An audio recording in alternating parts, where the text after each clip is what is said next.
Olá, olá, galerinha! Hoje vamos falar sobre a formação dos continentes. Essa aula pertence ao capítulo 26 do nosso livro 4. Nós vamos identificar as placas tectônicas e a sua importância para a organização da crosta terrestre, definir e caracterizar um continente, descrever a formação dos continentes atuais e compreender as teorias que explicam a formação desses continentes. Bem, a crosta terrestre é formada por blocos rochosos chamados de placas tectônicas, as quais elas vão se movimentar sobre o manto. Lembrando que o manto é a camada que está abaixo da crosta terrestre e ela é formada por materiais que estão no estado pastoso, o chamado de magma.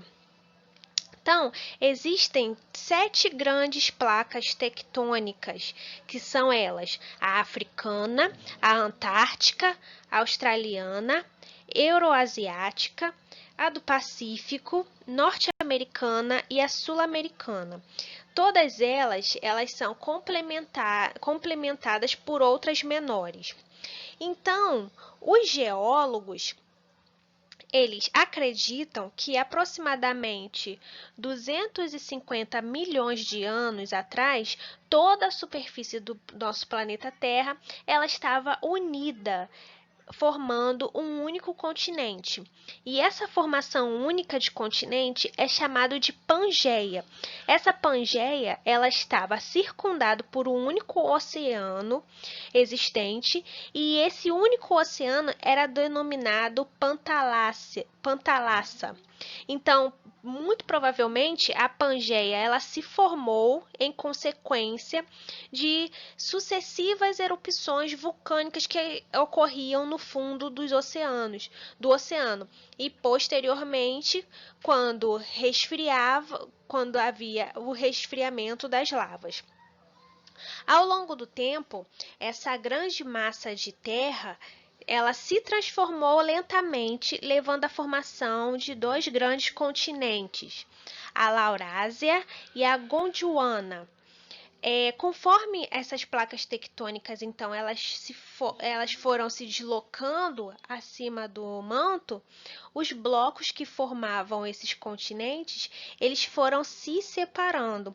E é esse movimento de separação dessas placas dos continentes, né, é explicado pela teoria da deriva continental. Então, primeiramente, o continente de Gondwana era formado pela união da América do Sul, onde nós estamos, né?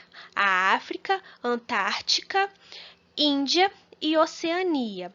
E as correntes de convecção do magma que estavam presentes no manto provocavam e ainda provocam o deslocamento das placas tectônicas. Como assim ainda provocam, professora? Sim, ainda acontece essas correntes de convecção do magma, provocando o deslocamento das placas tectônicas até hoje. Então, até hoje, as placas tectônicas estão em movimento.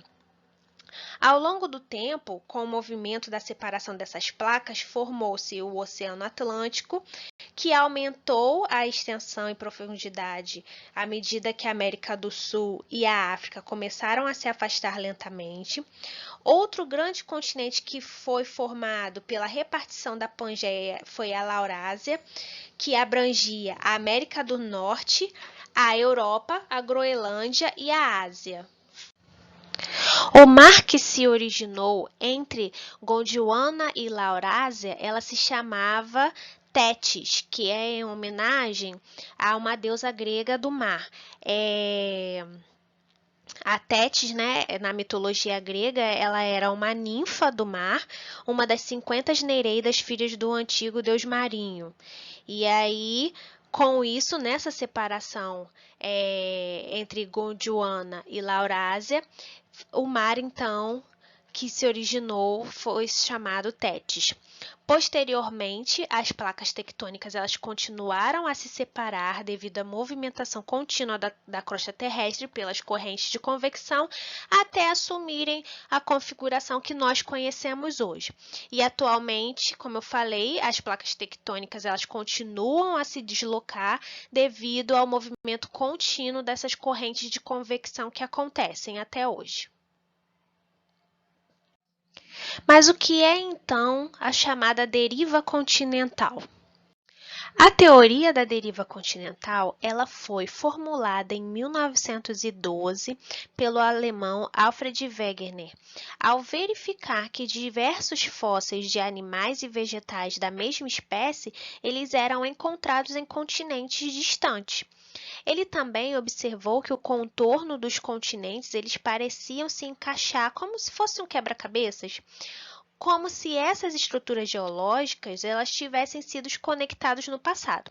Embora Wegener ele seja conhecido por elaborar essa teoria da formação dos continentes, foi Antônio Schneider Pellegrini que sugerira a permanência dos continentes unidos em um passado bem distante, bem remoto.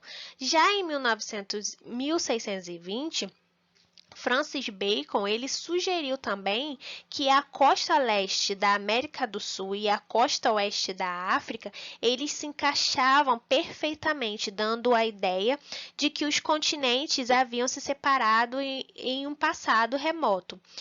Já o Alfred, gente, ele se destaca entre os outros cientistas porque ele foi o primeiro a reunir argumentos de diferentes áreas do conhecimento para enriquecer essa teoria.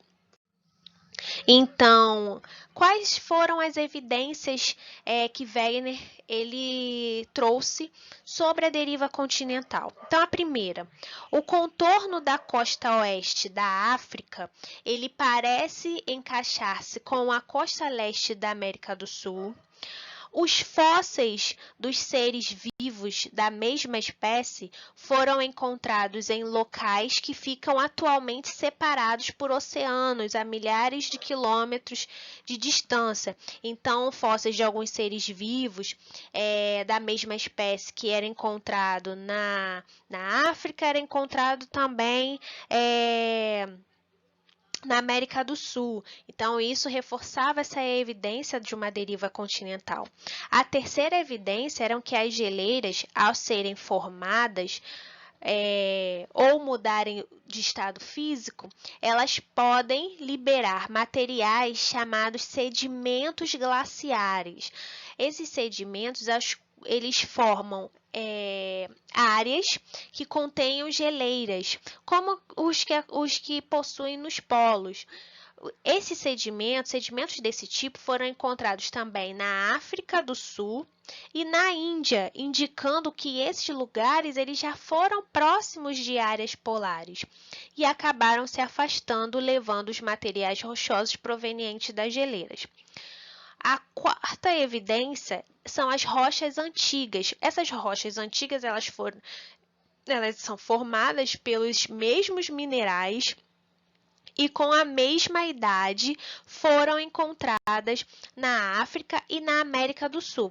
Porém, essas rochas que se formam atualmente nesses locais, eles apresentam características diferentes.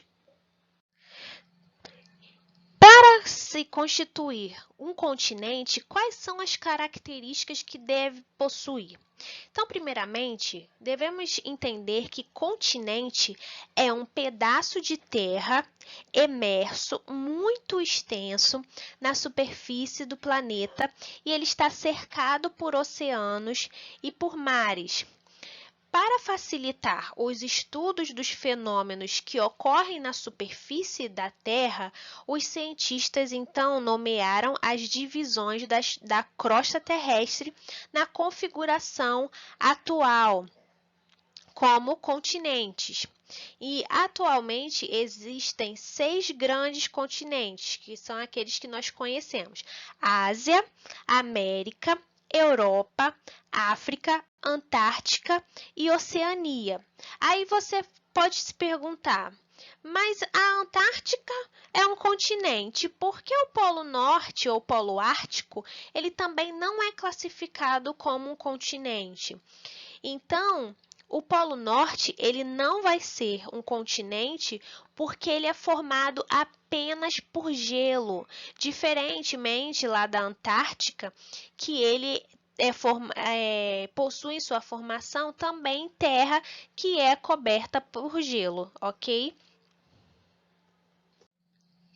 Então, aqui está o esqueminha para vocês dos continentes. Vou falar rapidamente sobre as características de cada um. A América, então, ele é um continente com maior extensão de norte a sul e ele apresenta todas as variações climáticas do planeta, com diversas formas de vegetação, solo, relevo. Ele é completamente isolado dos outros continentes pelo Oceano Pacífico a oeste e pelo Oceano Atlântico a leste, e geralmente é dividida em América do Norte, América Central e América do Sul. A Europa, ele possui uma extensão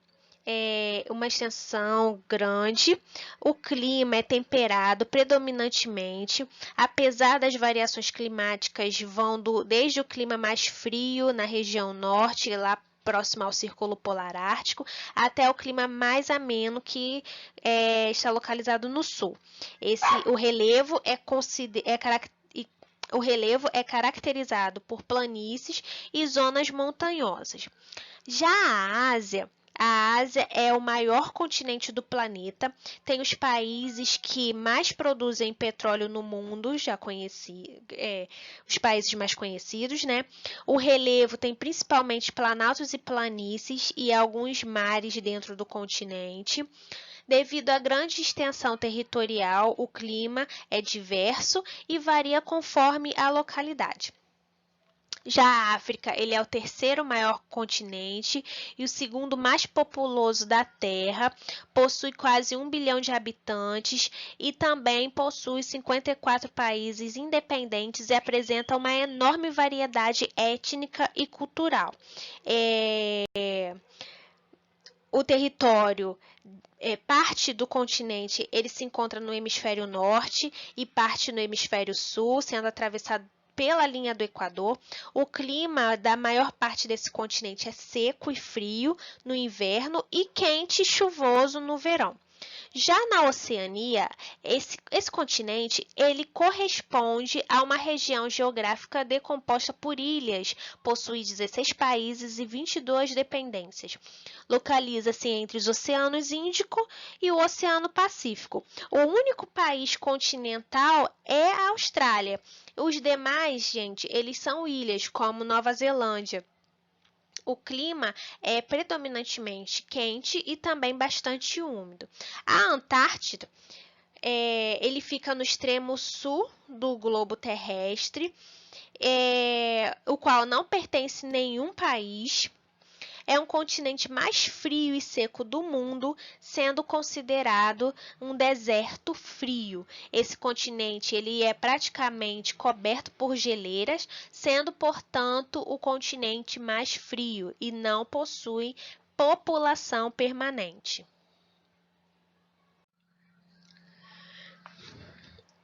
Bem, pessoal,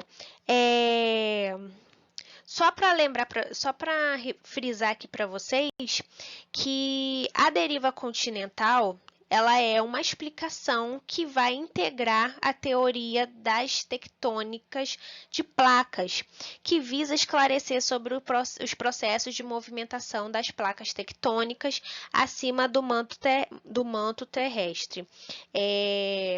Esse fato de que as placas tectônicas que formam os continentes ainda podem estar se movendo em média de 5 centímetros por ano Ele pode ser observado em alguns lugares do planeta, onde tem algumas falhas geológicas formadas pelo movimento dessas placas. Por exemplo, lá na Califórnia, nos Estados Unidos, onde o movimento de atrito das placas tectônicas do Pacífico e na norte-americana formou-se uma fenda conhecida de falha de San Andreas.